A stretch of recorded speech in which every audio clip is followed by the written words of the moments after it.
नमस्कार दोस्तों, स्वागत है आपका डेली करंट अफेयर्स में। दोस्तों, आज की वीडियो है 10 अप्रैल 2025 के महत्वपूर्ण करंट अफेयर के बारे में। तो चलिए दोस्तों, आज की वीडियो शुरू करते हैं। आज की वीडियो का क्वेश्चन नंबर 1। अप्रैल 2025 में भारत और दुबई के बीच हुए समझौते के तहत निम्न में से कौन सा उच्च शिक्षण संस्थान दुबई में अपना विदेशी परिसर स्थापित करेगा? तो सही जवाब है ऑप्शन नंबर बी, भारतीय प्रबंधन संस्थान Ahmedabad. IIM Ahmedabad, B option सही जवाब है।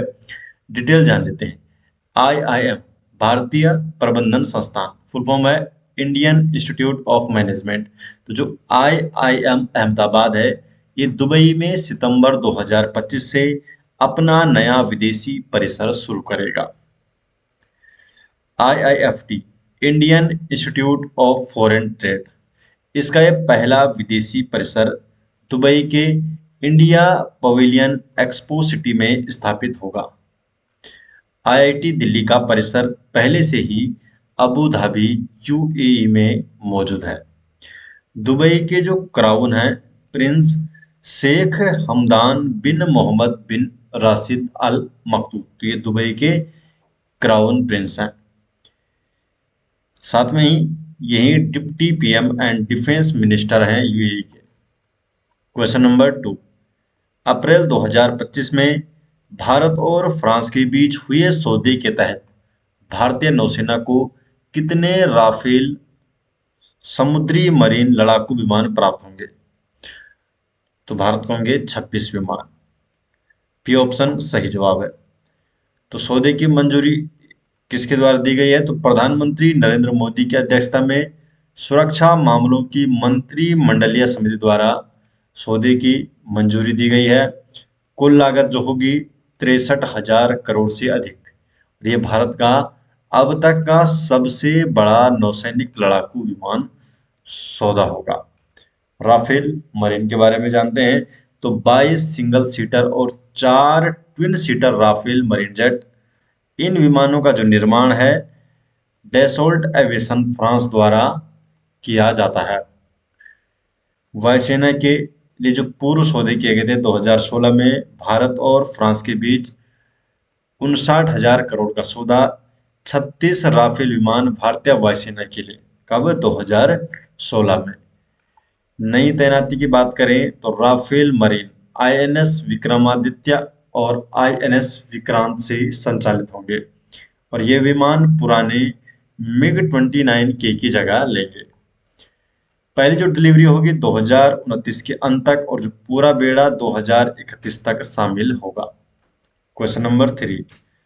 पोषण पखवाड़ा 2025 के 7वें संस्करण का औपचारिक शुभारंभ किस केंद्रीय राज्य मंत्री द्वारा किया गया? तो जो पोषण पखवाड़ा 2025 है, तो इसका शुभारंभ सावित्री ठाकुर द्वारा किया गया। सी ऑप्शन सही जवाब है। डिटेल जान लेते हैं। तो जो पोषण पखवाड़ा 2025 है, तो ये इसका 7वां संस्करण है।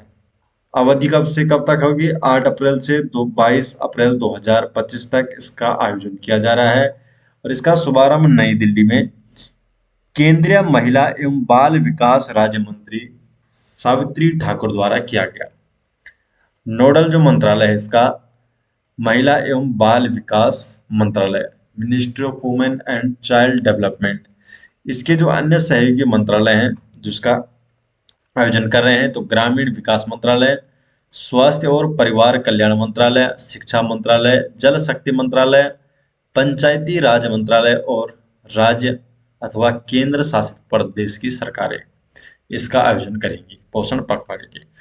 पोषण पखवाड़ा के जो 7वें संस्करण है, इसका विषय है जीवन के प्रथम 1000 दिनों पर ध्यान केंद्रित करना, पोषण ट्रैकर के लाभार्थी अथवा नागरिक मॉड्यूल के बारे में जागरूकता बढ़ाना, तीव्र कुपोषण का समुदाय आधारित प्रबंधन के माध्यम से कुपोषण का प्रबंधन करना, इसके अलावा बच्चों में मोटापे की समस्या से निपटने के लिए स्वस्थ जीवन शैली विकसित करना।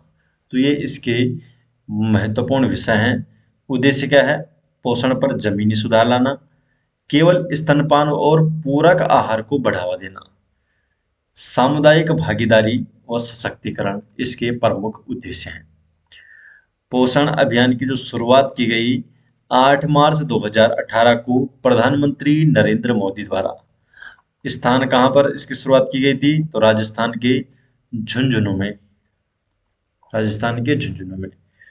क्वेश्चन नंबर 4, हाल ही में केंद्र सरकार द्वारा लॉन्च किए गए जुबिन पोर्टल, तो जुबिन पोर्टल किस उद्देश्य के लिए बनाया गया है? तो जो जुबिन पोर्टल है, तो इसे रेबीज और सर्पदंश वैक्सीन की वास्तविक समय निगरानी के लिए बनाया गया है। तो बी ऑप्शन इसका सही जवाब है। तो जो जुबिन पोर्टल है, इसकी शुरुआत केंद्रीय स्वास्थ्य एवं परिवार कल्याण मंत्रालय द्वारा की गई है और इसका मुख्य उद्देश्य है एआरवी एंटी रेबीज वैक्सीन और एएसवी एंटी स्नेक वेनम की वास्तविक समय में उपलब्धता की निगरानी करना।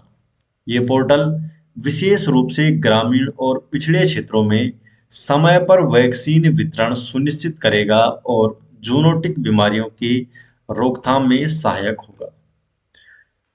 महत्वपूर्ण पॉइंट जान लेते हैं। तो जो जूविन है, इसका फुल फॉर्म है जूनोसिस विन, अर्थात जूविन।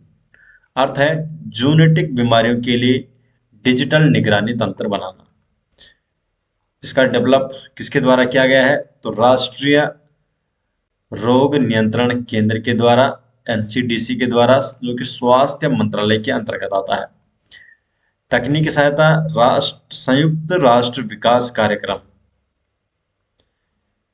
पायलट प्रोजेक्ट के जो राज्य हैं दिल्ली, मध्य प्रदेश, असम, पुडुचेरी और आंध्र प्रदेश। हेल्पलाइन नंबर है 15400, ये हेल्पलाइन है इसके लिए। इसके अलावा इससे संबंधित योजनाएं NEPSE, national action plan for prevention and control of snake bite envenoming. लक्ष्य क्या है? 2030 तक सर्पदंश मृत्युदर में 50% की कमी लानी। संबंधित पोर्टल क्या क्या है इसके बारे में? तो ईविन और यूविन। क्वेश्चन नंबर 5, वर्ष 2025 की पहली तिमाही में फिनटेक स्टार्टअप फंडिंग के मामले में भारत वैश्विक स्तर पर कौन से स्थान पर रहा है? तो भारत रहा है तीसरे स्थान पर। सी ऑप्शन इसका सही जवाब है। तो भारत तीसरे स्थान पर रहा है। वर्ष 2025 की पहली तिमाही में जो फर्स्ट क्वार्टर है, इसमें भारत ने $366 मिलियन की फिनटेक स्टार्टअप फंडिंग हासिल की है और भारत इस अवधि में अमेरिका और यूके के बाद तीसरे स्थान पर रहा है। मार्च माह में कुल फंडिंग का 51% अर्थात $187 मिलियन जुटाया गया है, जो दर्शाता है कि भारतीय फिनटेक सेक्टर में निवेशकों का भरोसा बढ़ा है। महत्वपूर्ण पॉइंट जान लेते हैं।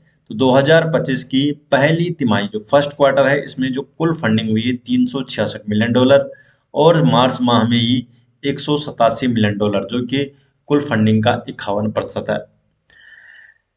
लेट स्टेज फंडिंग में वृद्धि की बात करें तो 2024 के जो क्वार्टर 4 है, चौथी तिमाही है, इसमें $154 मिलियन और जो पहली तिमाही है 2025 की Q1 क्वार्टर 1 में $227 मिलियन, जो कि वृद्धि की बात करें तो 47% की वृद्धि हुई है 2024 के क्वार्टर 4 से 2025 के फर्स्ट क्वार्टर में।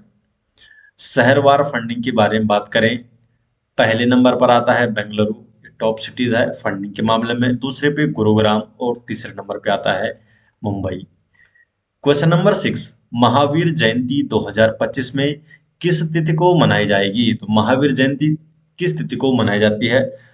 तो सी ऑप्शन है 10 अप्रैल को मनाई जाएगी। महावीर जयंती 2025 10 अप्रैल को मनाई जानी है।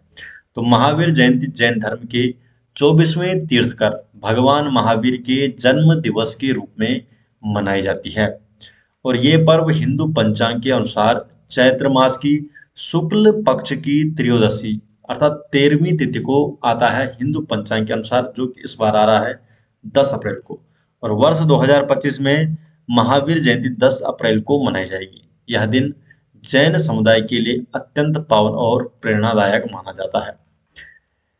महत्वपूर्ण जान लेते हैं महावीर, भगवान महावीर के बारे में। तो भगवान महावीर का जन्म 599 ईसा पूर्व हुआ था। कहाँ पर? जो वर्तमान बिहार के, जो वर्तमान में बिहार है, और कुंडलपुर में हुआ था, जो कि वर्तमान बिहार में आता है। माता पिता, माता का नाम त्रिशला और पिता थे इनके सिद्धार्थ। बचपन का नाम था वर्धमान। निर्माण हुआ था वर्ष 527 ईसा पूर्व। कौन से स्थान पर? पावापुरी, बिहार में।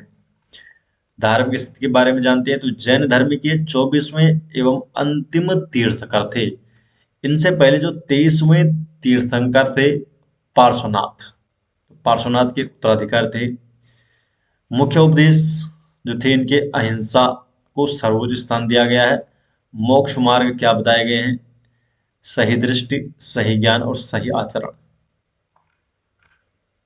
क्वेश्चन नंबर 7, विश्व होम्योपैथी दिवस किस तिथि को मनाया जाता है? तो विश्व होम्योपैथी दिवस ये मनाया जाता है 10 अप्रैल को। 7 का बी ऑप्शन, 10 अप्रैल को विश्व होम्योपैथी दिवस मनाया जाता है। तो विश्व होम्योपैथी दिवस हर साल 10 अप्रैल को होम्योपैथी के जनक डॉक्टर सैमुअल हैनीमैन की स्मृति में मनाया जाता है। उनका जन्म हुआ था 10 अप्रैल 1755 को जर्मनी में। उन्होंने वर्ष 1796 में होम्योपैथी की नींव रखी थी और भारत में ये दिवस पहली बार मनाया था 2005 में। ये दिवस प्राकृतिक, सुरक्षित और साइड इफेक्ट फ्री चिकित्सा प्रणाली के प्रति लोगों में जागरूकता फैलाने के उद्देश्य से मनाया जाता है। विश्व होम्योपैथी दिवस कब मनाया जाता है? 10 अप्रैल को, डॉक्टर हैनीमैन की जयंती के अवसर पर। डॉक्टर सैमुअल हैनीमैन के बारे में जानते हैं। तो 10 अप्रैल 1755 को जर्मनी में इनका जन्म हुआ और इन्होंने 1796 में होम्योपैथी की अवधारणा प्रस्तुत की थी। भारत में साल 2005 में पहली बार आयोजन हुआ। और जो होम्योपैथी चिकित्सा के सिद्धांत है क्या है? तो शरीर की स्वयं उपचार क्षमता को बढ़ाता है। बीमारी के लक्षणों को स्वस्थ होने की प्रक्रिया के रूप में देखा जाता है और जीवन शैली सुधार पर भी ये बल देता है। क्वेश्चन नंबर 8, हाल ही में खोजा गया चोल शिलालेख किस शासक से संबंधित है? तो जो चोल शिलालेख है तो ये है विजया विजयालय चोल से संबंधित। तो हाल ही में चोल युग का ऐतिहासिक शिलालेख मदुरै जिले के मेलूर के पास मेलवलाव में सोमगिरी पहाड़ियों के ऊपर खोजा गया। चोल साम्राज्य के बारे में, तो संस्थापक था चोल साम्राज्य का विजयालय चोल 9वीं शताब्दी में, और प्रसिद्ध शासक रहे हैं राजा प्रथम और राजेंद्र प्रथम, इसके प्रमुख शासक रहे हैं। क्वेश्चन नंबर 9, किस यूरोपीय शहर ने अप्रैल 2025 में राष्ट्रपति द्रौपदी मुर्मू को अपना मानद नागरिक बनाया है? तो सही जवाब है पुर्तगाल ने।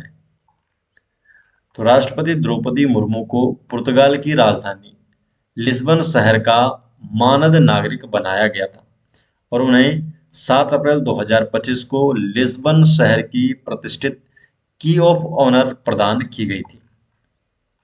क्वेश्चन नंबर 10, पद्मश्री राम सहाय पांडे का हाल ही में निधन हो गया है। वह किस पारंपरिक लोक नृत्य से जुड़े थे? तो किस लोक नृत्य से जुड़े थे? राई से, बी ऑप्शन सही जवाब। तो प्रसिद्ध राई लोक नृतक और पद्मश्री से सम्मानित राम सहाय पांडे 8 अप्रैल 2025 को मध्य प्रदेश के सागर जिले में 92 वर्ष की आयु में लंबी बीमारी के बाद इनका निधन हो गया है। उन्होंने अपना संपूर्ण जीवन बुंदेलखंड के पारंपरिक राई लोक नृत्य को समर्पित किया और उसे राष्ट्रीय एवं अंतर्राष्ट्रीय स्तर पर पहचान दिलाने में अहम भूमिका निभाई है। तो दोस्तों, ये हो गए आज 10 अप्रैल 2025 के महत्वपूर्ण करंट अफेयर और ये सभी नोट्स आपको मिल जाएंगे हमारे टेलीग्राम चैनल में, जिसका लिंक आपको डिस्क्रिप्शन में दिया गया है। तो मिलते हैं दोस्तों नेक्स्ट वीडियो के साथ, तब तक के लिए आपका बहुत बहुत धन्यवाद।